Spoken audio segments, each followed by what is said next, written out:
All right, so this is our week one review of our competitive bidding class.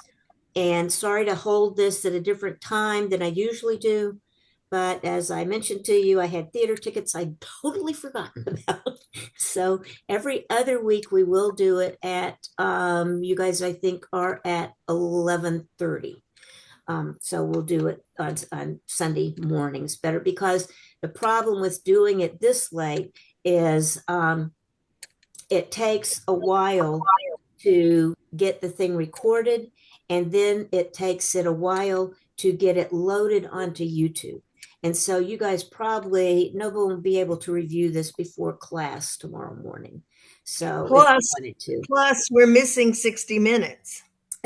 Sorry, but you can tape that, right? I did tape it. I Okay. did tape it. Okay. Plus, the tonight is the last episode of White Lotus too. I mean, we've just got all kinds of stuff going on. So, anyway, let's get back to our business here, which is talking about competitive bidding. As you know, this class is a continuation of the class that started in January. And in January, that was Bridge Basics 1.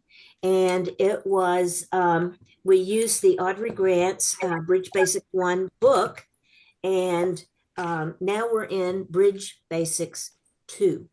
Bridge Basics 1 covers just basic bidding, which is bidding without the opponent's bidding anything. So it's the general rules that you need to know for bidding without having anybody else interfering in the auction.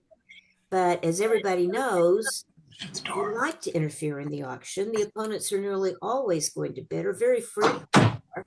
And so you need to know how to handle that. Many people don't do anything different. You know, if the first person bids one club and you would have bid one heart or one spade, if that person hadn't bid, some people just keep the rule that when you have that heart or spade bids, you bid that, no matter that the person has bid a club. And life can go on that way, but this is a much better way to play. And this is actually standard American. The other way is not standard American, although that's the way that a lot of party bridge people play it because they haven't picked up some of these other rules. If you play at the Bridge Center, everybody's going to be playing, or primarily everybody's going to be playing what you're learning in this class. This class is 4 classes. It goes step by step, chapter by chapter through the Audrey Grant Competitive Bidding 2 book. And so we'll start the first week, we started with preemptive bidding. But before we talk about preemptive bidding and before we talk about competitive bidding at all, I want to make sure that we're on the same page of what the rules of bidding are. So we know that we're in agreement with this. So I want to go over the what we learned in the first session. Just as a reminder, everybody should know this, but just so we're all together on this. So if you are the opener, the first person to bid at the table, the opener, you are going to have somewhere between 12 and 13 and 21 points. 22 or more points, you open 2 clubs. It's an artificial bid. Doesn't mean anything about clubs, just says I've got a big hand. Less than like about 12 points, 13 definitely, you don't bid, you pass. So the opening one of something, one club, one diamond, one heart, one spade, or one no trump, is somewhere in between 13 and 21 points.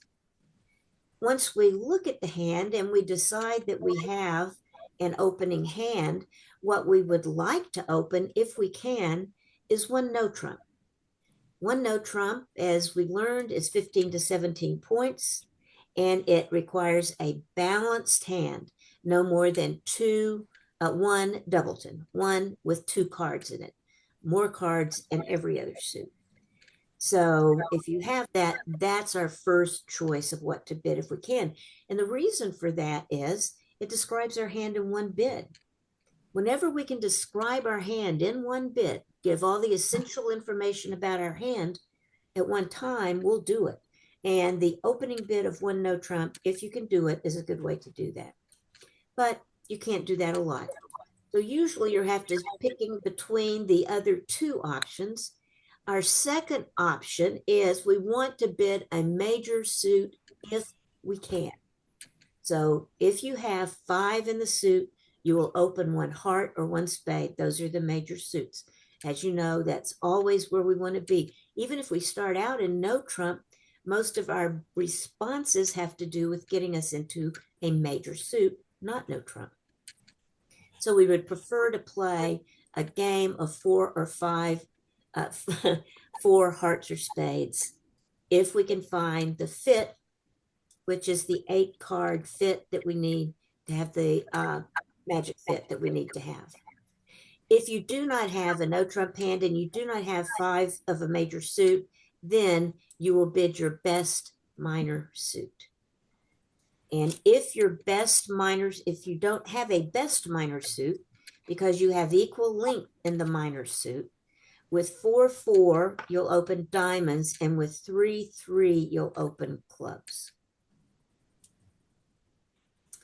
If you follow those rules about 96% of the time, when you open one diamond, you will have 4 diamonds in your hand.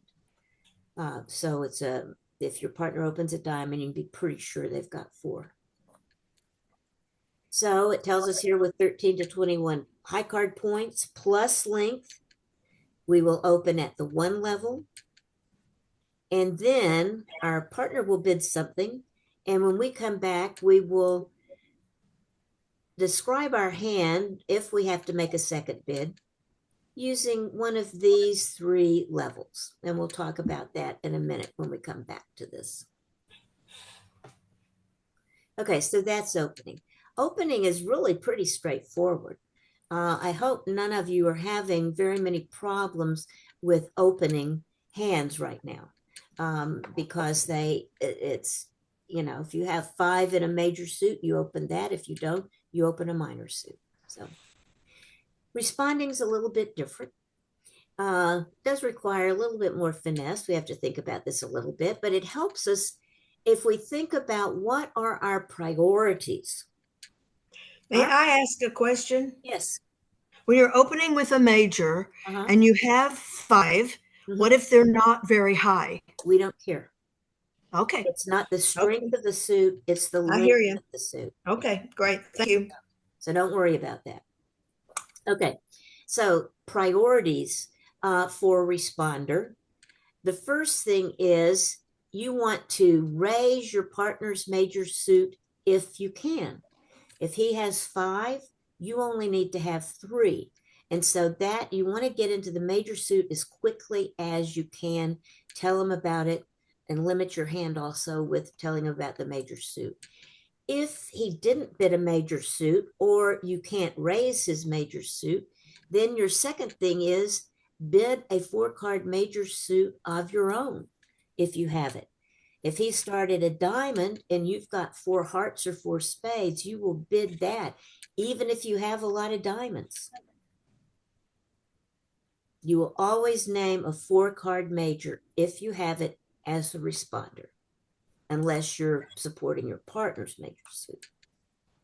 Your third choice, then, after the major suits, is to bid the appropriate level of no trump. And we'll talk about that in a minute, but bid some level of no trump. And then the last thing is to raise a minor suit or bid a minor suit of your own. That's your last choice. So if nothing else fits, then you can do that. But if something else fits before that, that's what you're going to want to do. So let's look at this in detail then. First of all, this column is for a major opener. So partner has opened with a major suit, a heart or a spade. If he opens with a heart or a spade, we know he's between 12 and 21 points, and he's got 5 cards in the suit. So we need to have 3 cards in the suit in order to support him. But if we have Does at it least Does it matter how small or big they are? Nope, we don't care. Okay. We don't care. Okay. And let me tell you why we don't care. If you have 8 cards in a suit, your opponents only have 5.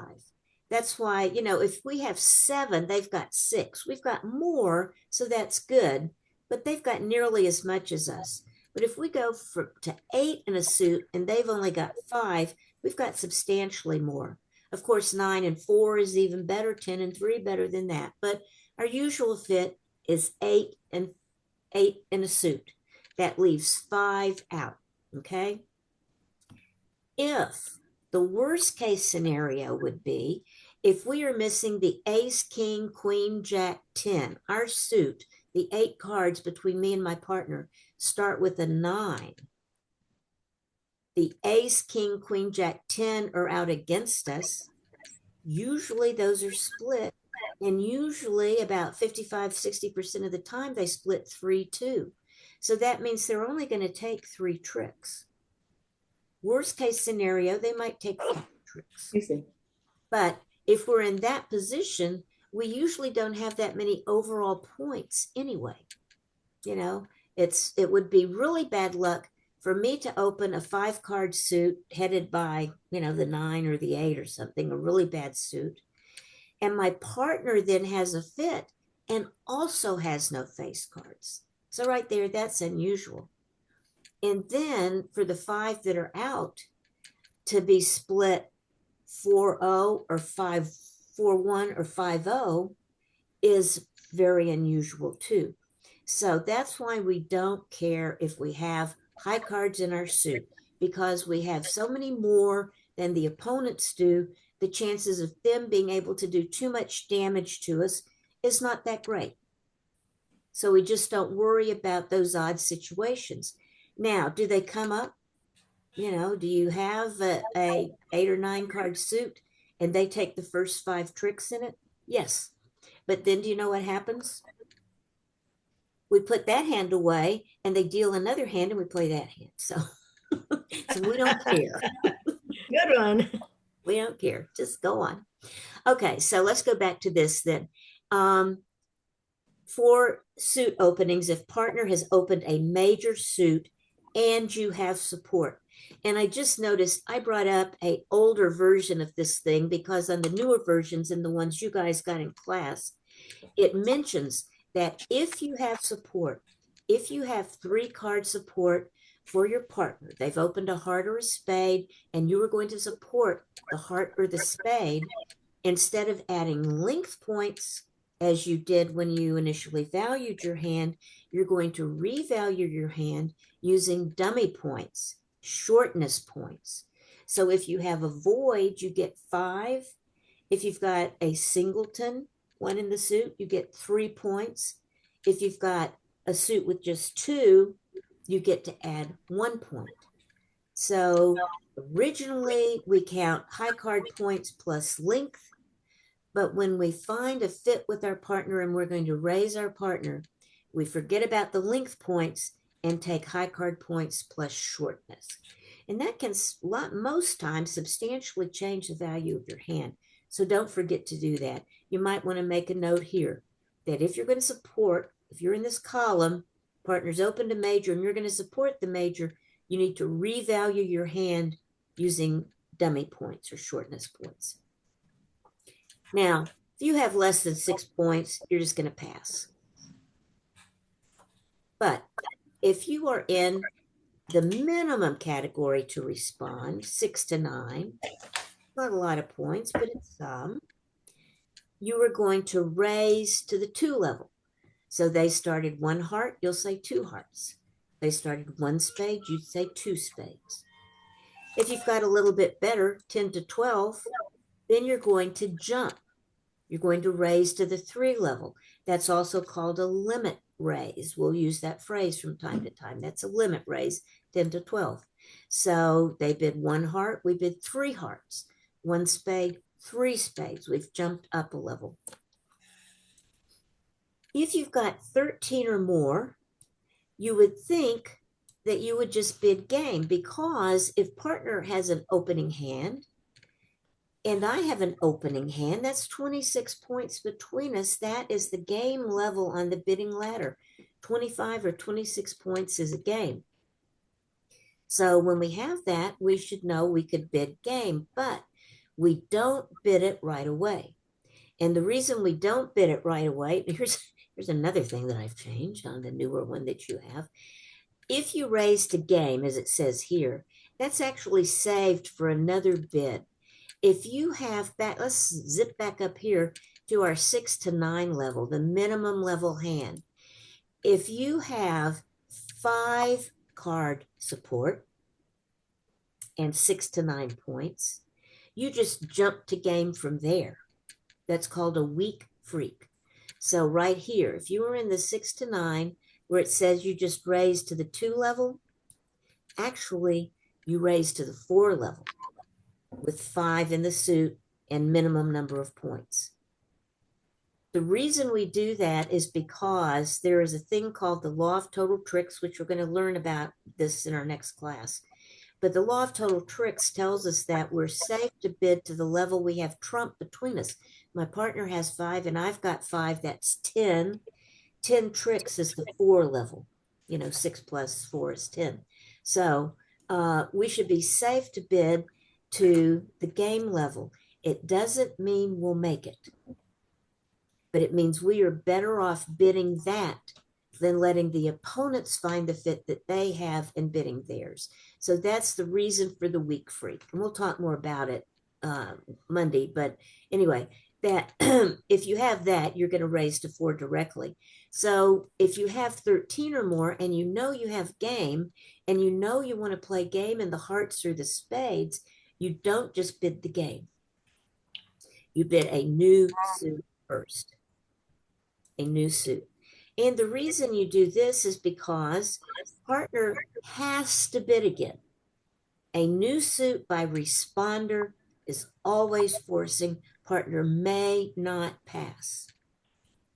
We don't have a lot of rules in bridge about you must always do something or you should never do something. We try to get them into beginners more, but really there's not a lot of hard and fast rules about what to do, but a hard and fast rule is that you do not pass a new suit by responder. And the reason for that is if my partner bid 1 of something and I bid 1 of something, I've got at least 6 points, but I could have 20 points. I could have any number of points. My hand is not limited at all. So partner must bid again.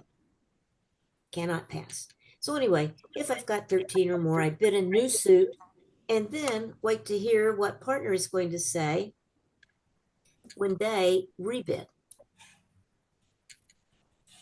When it comes back to them, they are then going to limit their hand to one of these 3 categories. And that gives me then, the responder, the information I need to decide how high we want to play, and I already know where we want to play. Unless partner has like 20 or more points, if I've just got 13, we probably don't have a slam, but we've got a game. Slam level is about 33. A slam, as you know, is 6, bidding 6 of a suit. For a slam, you get not only your game bonus, but a slam bonus of 500 or 750. So we like to bid slams if we can, but that's why some of these bids we do the way we do. Okay, so that is partner has opened a major and you are going to raise their major suit. With 6 to 9 points, you go 1 level, unless you jump to game because you've got a handful of their suit. 10 to 12, you're going to go 1, 3, and then 13 or more in support, you're going to bid a suit first, and then usually you just go to game after that. So usually that sounds something like 1 heart by my partner, 2 diamonds by me, 2 hearts by my partner, saying they've got a minimum hand, 4 hearts by me. Then I just go. Once I know we don't have any extra, then I just go on to game. Now, let's look at this other category. This other uh, column here is for either partner opened a minor or they opened a major, but you didn't have any support for them. Okay, so either one of those two. First one is partner opens a major and you've got support. The second one is you're not going to be supporting your partner's major suit. So either they didn't bid a major suit or you don't have support, 3-card support for it. So again, if you've got 0 to 5, we're going to pass. With 6 to 9, we're either going to bid a new suit or one no trump. This one no trump bid in this situation does not promise a balanced hand. It doesn't promise that you've got suit stopped. It doesn't promise anything. It's kind of the bid you make when you can't bid anything else, but you've got 6 to 9 points. And the reason sometimes you don't have anything else to bid is because if you bid a new suit at the 2 level, you must have 10 points. So 1 heart by my partner, 1 spade by me, I just have to have 6 points, 6 to 20 plus. But if my partner has bid 1 heart and I want to bid diamonds, to say 2 diamonds, I have to have at least 10 points. So that's an important thing to remember. If I have diamonds and I can't bid them because I don't have enough points, that's when I bid 1 no trump. Because I want to tell partner I've got 6 to 9 points. I just can't bid at the higher level. Now, if you have 10 to 12 points, somebody needs to mute me that has, because we're getting some feedback on that. If you've got 10 to 12 points, then you can bid a new suit if you've got a suit to bid. Or you could bid 2 no trump. This no trump does mean a kind of balanced hand. It's balanced except for maybe the suit that your partner bid. So you may not have that suit very well because you didn't raise it, but you've got a kind of balanced flat hand, not a long suit. So you would bid 2 no trump. 2 no trump means exactly 10 to 12. With more points, 13 plus, you bid a new suit to wait to hear what partner says, or bid 3 no trump. 3 no trump means 13 plus and no other suit to bid, a balanced hand.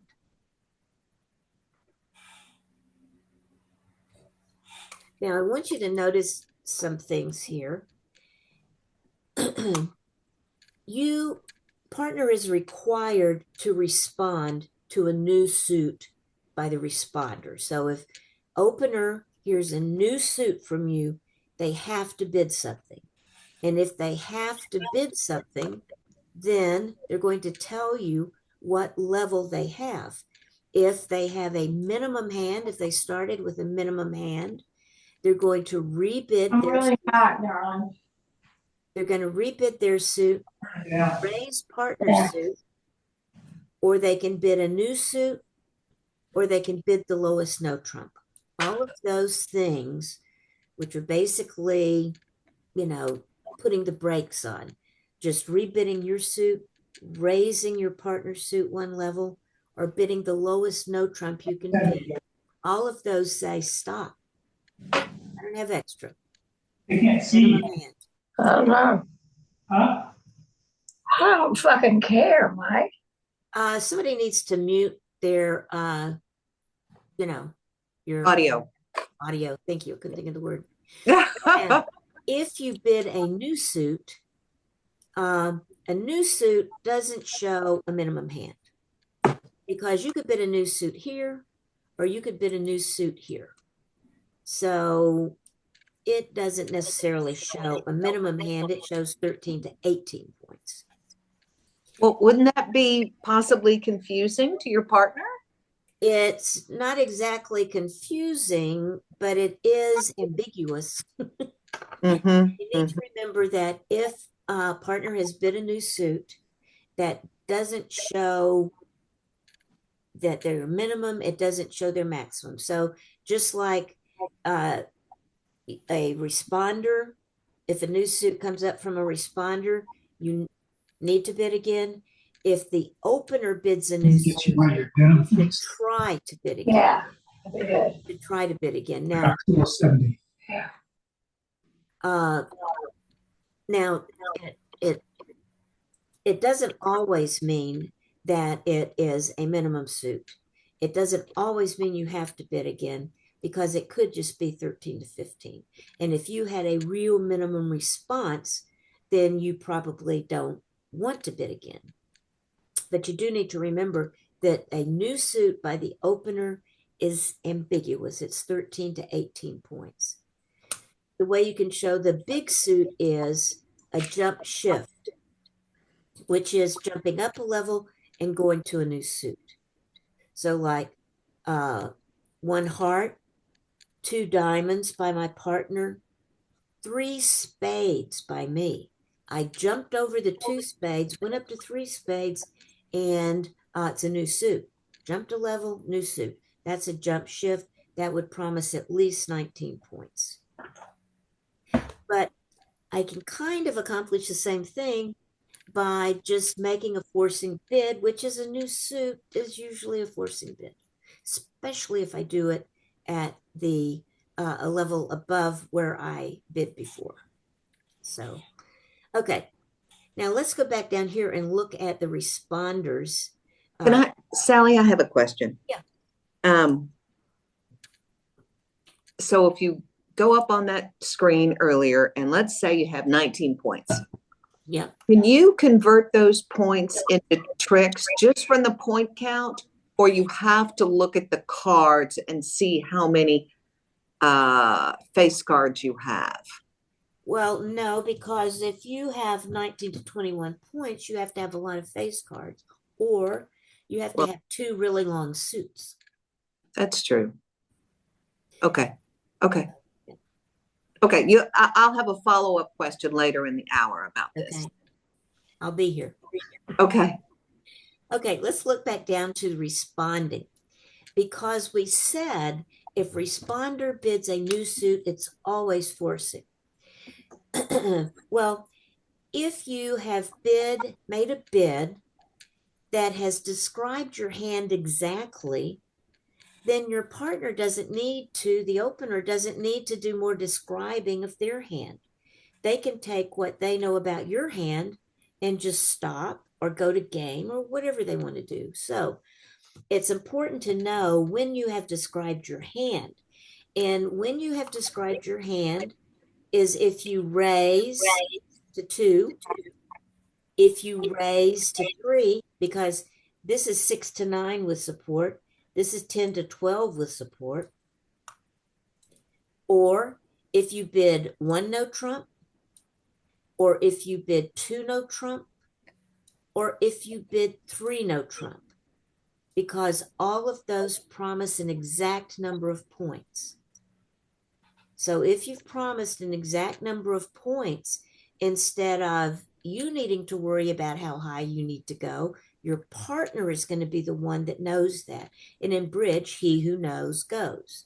So he who knows first where you are is the one that decides where the contract needs to stop. Ordinarily, it is the responder that knows first, because opener opens, responder frequently bids a new suit, and if they have bid a new suit, then opener has to come back and bid one of these. Now responder is the one that knows first how high their level is. May I ask a question? Yeah. Okay. Responder. Yeah. You always add shortness to your bid No. as responder? No. No? You only add it if you're going to raise your partner's suit. Oh, okay. Only then. Only didn't when you know have that. to bid. I didn't get that. Okay, thank you. Yeah. The reason for it is that used to in the olden days, you didn't count length points. Everybody counted shortness from the beginning. But we figured out that shortness is not any good unless it's shortness on the dummy side of the hand. And so that's why we count shortness now only if you're going to be raising your partner's suit, and we count length otherwise. And can we drill down on that? Because you could still trump if you had shortness in the opener's hand in a certain suit and a plethora of those cards in the dummy. I mean, you could do the reverse, but you're just saying people would be able to see that? No, if that's called a reverse dummy, it's very rare. Although in no trump, when you do a transfer, that's what it is.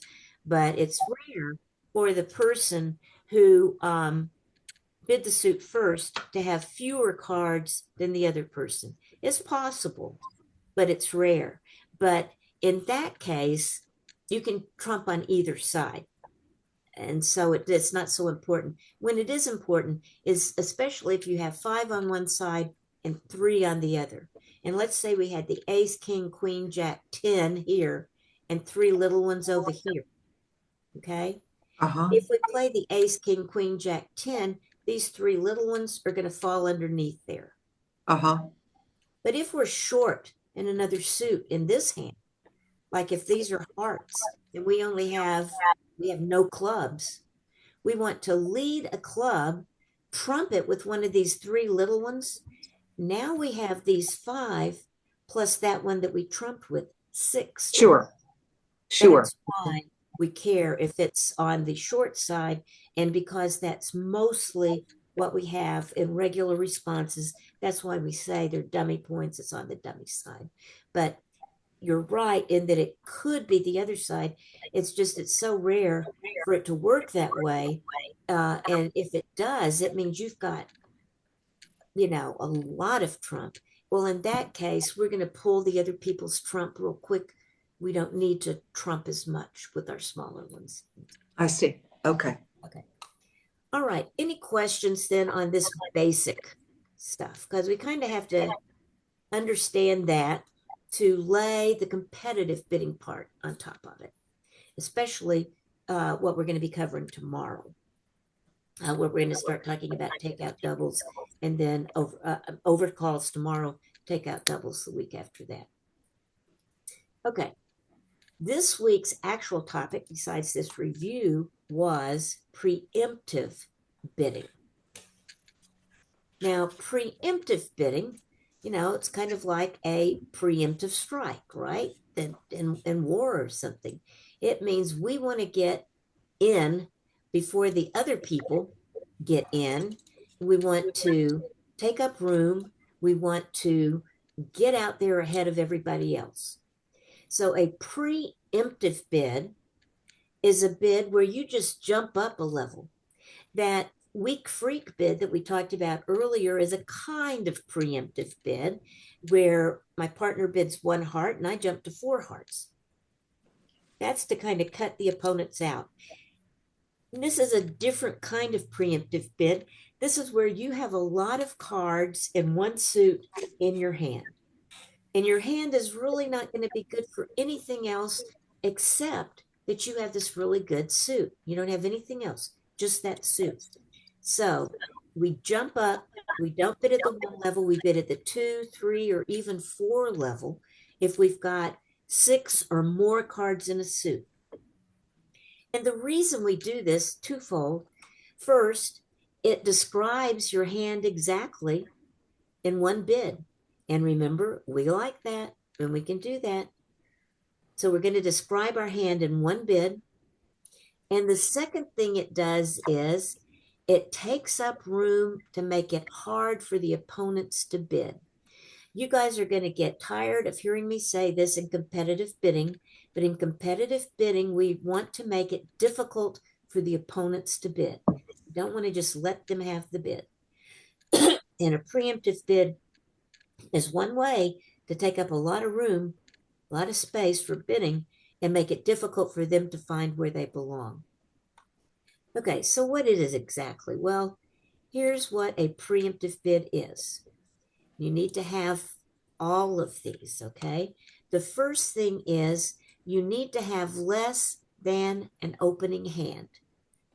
So usually you've got about 5 to 8 high card points and length because you've got a long suit. The suit also has to be a good suit. You need to have 2 of the top 3 honors or 3 of the top 5 honors. The honors are ace, king, queen, jack, 10. So you need to either have 2 of the top 3. So that's like the ace, king, the king, queen, the ace, queen, 2 of the top 3, excuse me, or 3 of the top 5. So like queen, jack, 10 would work. King, queen, jack would work. King, jack, 10 would work. That's 3 of the top 5. But it has to be a solid, long suit. And the reason for this is if you get left in that suit because the opponents don't bid and you've bid 3 diamonds and you have to play 3 diamonds, that needs to be a good suit or else you'll go down too much. Just having 7 in a suit is not sufficient. In this case, remember I told you earlier, I said, don't worry about how good the suit is. For this, you worry about how good the suit is. You also want to have most of your high card points in the long suit. So no more than 1 ace or king outside. The reason for that is if you've got high cards outside the suit, you're better for playing defense against their contract than you are knocking them out of a contract and taking it yourself. So that's the reason for that. Also, if you follow the rule that you have to have less than opening hand and you have to have a solid suit, you pretty much automatically come up with not having very much outside the suit. Because you can't have a lot of points outside the suit and have a good suit and have less than an opening hand. Just doesn't work. Also, the final thing is that we we prefer not to have an outside 4-card major. If you forget this rule, and a lot of times beginners do forget it, don't worry about it. It's not a deal breaker. But as you start getting more experience, you'll see that if you have a 4-card major and your partner's looking for a major suit, you kind of don't want to tell them about your long diamond suit if you might get to tell them about your 4-card major suit instead. So that's why that rule is there. Okay, so here's what the bids are, and it just depends on how many you have in your suit. 6 in the suit, we open at the 2 level. So 2 diamonds, 2 hearts, or 2 spades. Notice it says except for clubs. Why does it say except for clubs? Because that will show 22 points. Exactly right. That is the strong bid. So we can't show 6 clubs by bidding 2 clubs because it's a strong bid. So we can only show 6 diamonds, hearts, or spades. Or if you have 7 in a suit, you bid at the 3 level. And if you're lucky enough to have 8 in a suit, you bid open at the 4 level. So you're just going to first bid out of your mouth will be 3 hearts, 3 spades, 3 diamonds, 2 hearts, 4 clubs. Whatever it is, it tells your partner the number of cards you have in the suit, that it is a good suit, and that you've got less than opening hand. That's a key ingredient, is you're promising less than an opening hand. Excuse me, guys, I got to close my blinds here. So, Sally, should we be counting tricks at this point? I mean, just they keep mentioning that in the chapter I read about counting, like if somebody opens at the 3 level, they have 7 of that suit, and so they probably have 6 tricks. That's correct. And you'll notice up here it says, if you've got 7 in a suit, you probably have 6 or 7 tricks. That's kind of what you're counting on. That's why you're making this bid. But don't worry about counting them, because if you're following the other rules that it's a good suit, it's going to equal 6 or 7 tricks. Okay. Okay. So here's just a couple of things to think about. Um, well, don't worry about that first one because you guys aren't there yet. But see where you're sitting at the table makes a little bit of difference. If you're the first or second person to bid, then you definitely only want to preempt if you have a really, really good suit. If you're sitting in the third seat, you can preempt even without a good suit. And the reason for that is if you are sitting either the first person to bid or the second person to bid, your partner has not bid yet. So you are the first person to bid. But if you were in the third position, the third person to bid, pass, pass, now it's your turn, you're the third person. Well, your partner has passed. So you can make a bid to just cut the opponents out. If the first two people didn't bid, they don't have an opening hand, and you don't have an opening hand, who probably has points? The fourth person, unless you all have about 10, which could be a pass out. But anyway, so third seat you can open light. Now, if this rule is hard to remember or doesn't make sense, don't worry about it. Just follow the rule that a preemptive bid is less than opening hand and a good suit. Well, let me ask a question. Hmm? What if the first two people have bid? Does the preempt only be after a couple of passes? No, and that's a really good point. A preempt can occur at any time you are the first person to bid for your side. So if the opponents bid a heart, you can bid 3 diamonds or Okay. 4 clubs. If they've bid a heart, you can't bid 2 diamonds to show a preempt because that wouldn't be a jump. Right.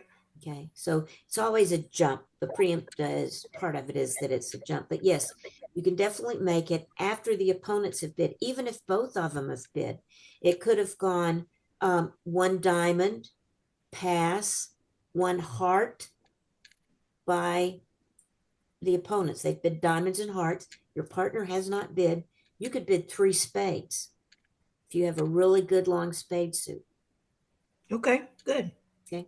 All right. Question though, when you on your example earlier where you said you couldn't go from 1 heart to 3, I mean to 2 because it wasn't a jump. Right. But what if you only have 6 cards in the suit, not Can't. 7?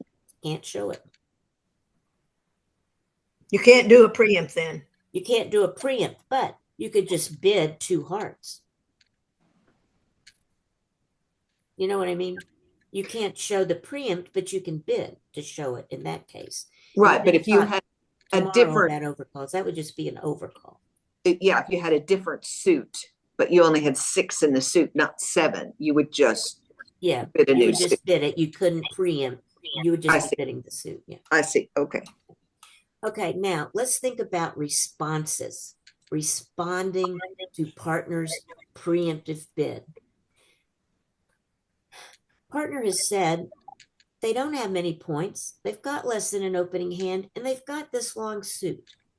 And a good part of what they're trying to do is interrupt the other people. So, because of that, frequently you don't bid. It's not a bid that's really designed to find a game between you and your partner. It's mainly designed to give the opponents problem.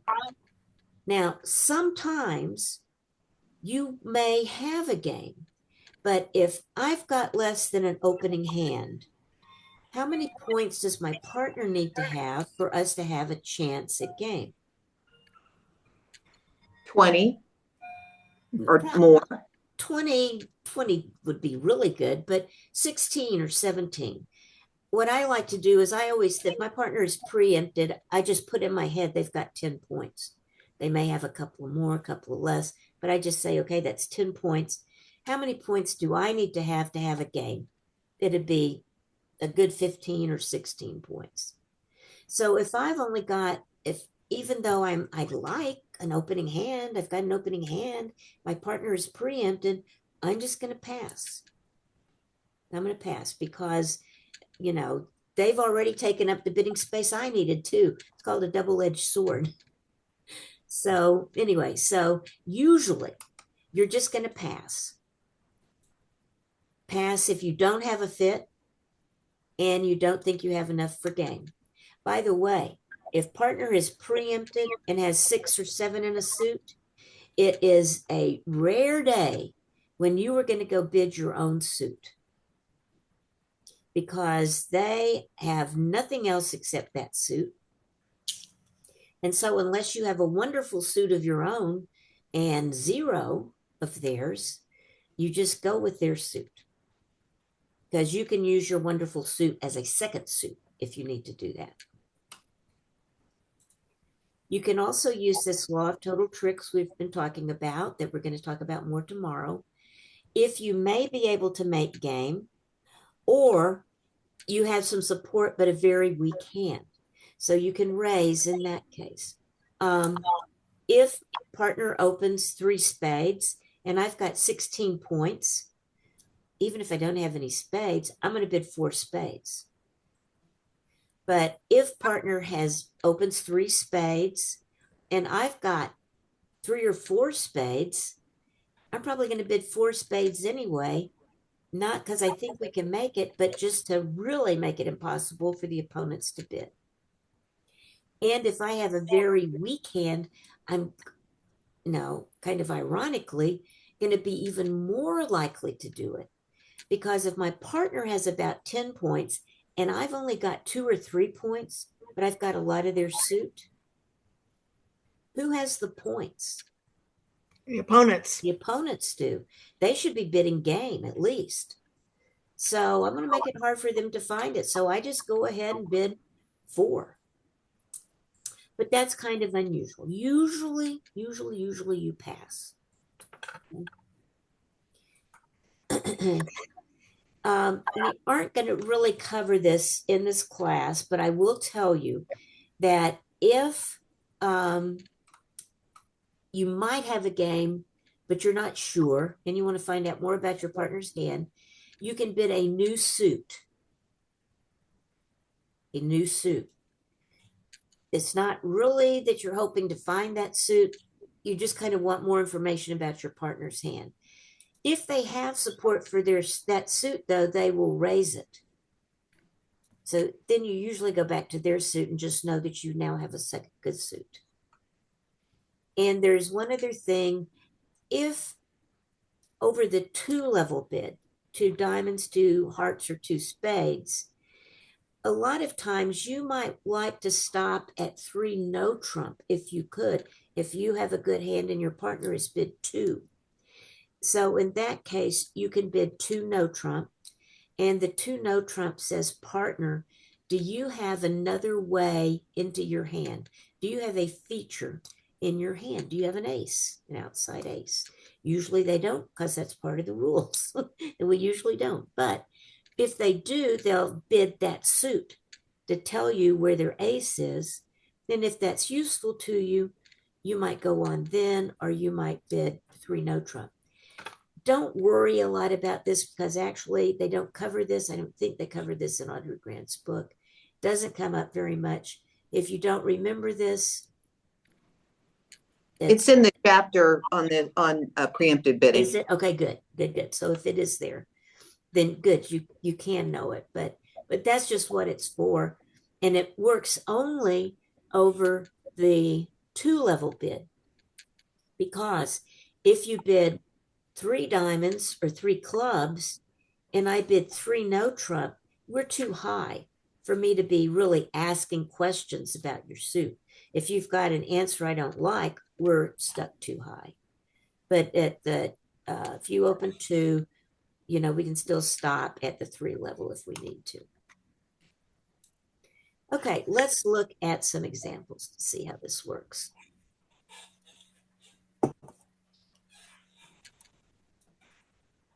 Were you going to tell us what that next thing meant? Oh, right. The last thing there, Yes. what it means is that RO, because I only put this in here because you see it on the convention cards. It says RONF. And RONF stands for a raise is the only non-forcing bid. So what it's saying is if you bid a new suit over a preemptive bid, it's forcing over see. all the week 2 bids. Yeah. And most people play it's forcing anyway. So, but that's what that means. It's kind of advanced. Okay. Let's look at this first example then. Okay. We have 6, 7, 8, 9 high card points. We've got a 6 card spade suit. So we're less than an opening hand, right? And we've got 6 cards in a suit. So we might want to preempt. Is that a good enough suit? Yes. Yeah. It's got 3 of the top 5 and it's got 2 of the top 3. So either way, that's a good enough suit. It has a king outside over here. Is that okay? Yes. Right, because we've got a lot more points inside the suit than outside. We've got 6 points inside the suit and only 3 outside. So what would we open this hand? 2 hearts. 2 hearts. Exactly right. Mm-hmm. The next one. Oh, I forgot I can't do that. Look at this next one, just going across here after number 2. Yes, Here that's a preempt. well, we've got 6, 7, 8 high card points. That's less than opening hand, right? Mm-hmm. Right. We do have a 6 card suit, so that we could preempt. Is the suit good enough? Yes. Yeah. It's got 2 of the top 3, the ace queen, and 3 of the top 5. So what would we bid with this? 2 spades. How many? 2. 2 spades, because we've got 6. Number 3. Number 3, we've got 8, 9, 10, 11 high card points. We've got a 6 card heart suit. So we could preempt. We've got, what did I say? We've got 7, 11 high card points plus 2 for length.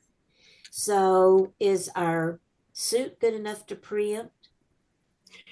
Is it too good? Is it good enough for a preempt? Yes. Well, yes. Yes. Yes.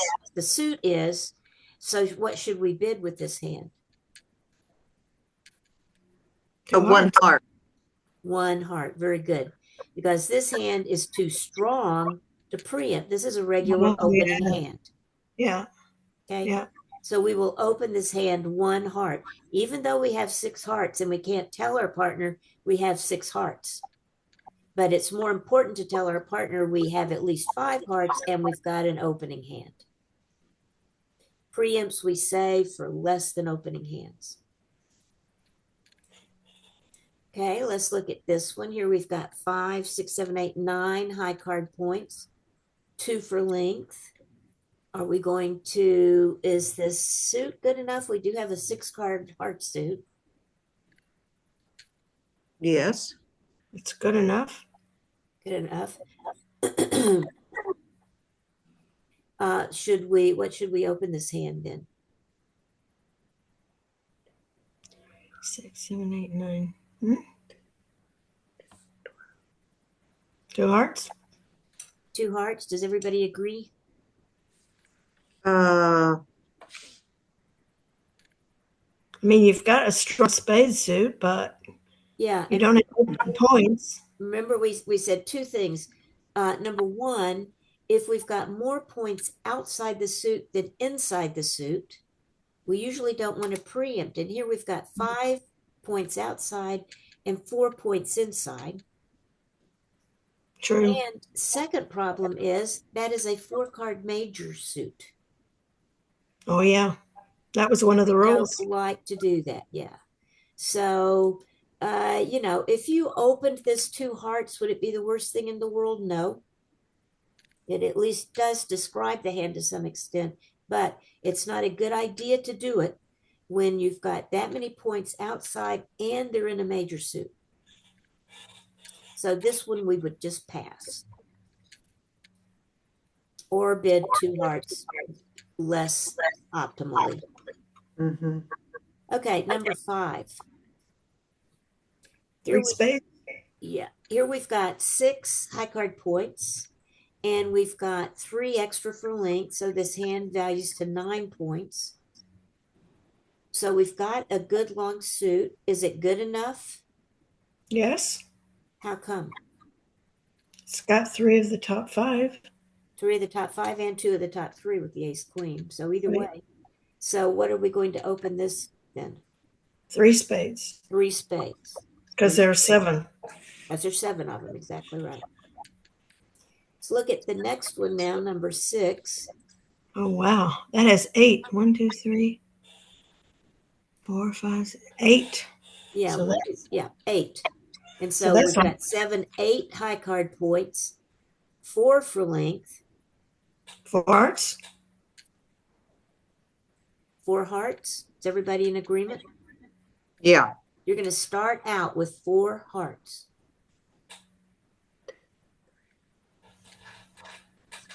Right? Yes. Yeah. Yes. Yeah. Yes, that is a 4 heart bid. Yeah. It's less than opening hand. 8 hearts, good hearts, nothing else. So just bid 4 hearts with it. Let's look at number 7.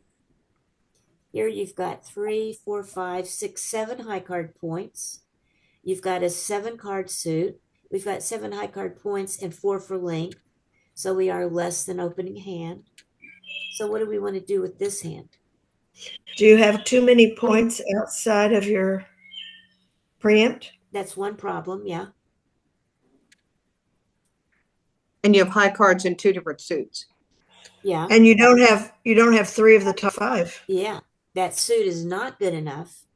And we've got too many points outside the suit instead of inside the suit. And also, I hate singleton kings. So, Why is that? well, you don't know if this is worthless. This could be a Oh, 2, right. or it But could you be might as have good as an play it. ace. Yeah. You don't know. Yeah.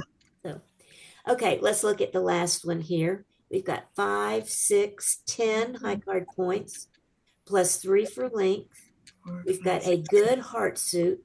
What are we going to want to do with this hand? 3 hearts. 3 hearts? 3, 4. I would. Even though you've got an ace outside, Yeah, I it's still okay. would. It's okay. No, it'd be have, one. it's One okay. heart. Yeah, it's okay to have an ace outside. You could do it. The problem here is this hand is an opening hand. You've got 10 Oh. hard points plus 3 for length. So you should open this 1 heart. Oh, okay. Okay. That gives you bidding room in case your partner has something. The reason you preempt is to describe your hand and take up the other's bidding room. But when you've got points of your own, you just, and this is an opening hand, you just bid it like that. Okay, questions? Preempts are pretty straightforward. You either have a preempt or you don't have a preempt. If you have it, you bid it. Less than an opening hand, a good suit, the 2, 3, or 4 level, depending on if you have 6, 7, or 8. And kind of the key thing or the hard thing is for your partner once you've preempted, because, do they want to bid or not? And the thing to remember there is partner has promised less than an opening hand. So you need to have more than an opening hand for you to think about bidding a game. Otherwise, you just leave your partner's bid there. It's done its job. It's taken up bidding room and made it difficult for the opponents to find something. So it's been useful. Okay. All right, guys. Tomorrow we are going to talk about overcalls. So that's the next chapter in the book if you want to take a look at that. Okay, questions? All right, I will see you guys tomorrow then. Okay, thank you. Bye-bye.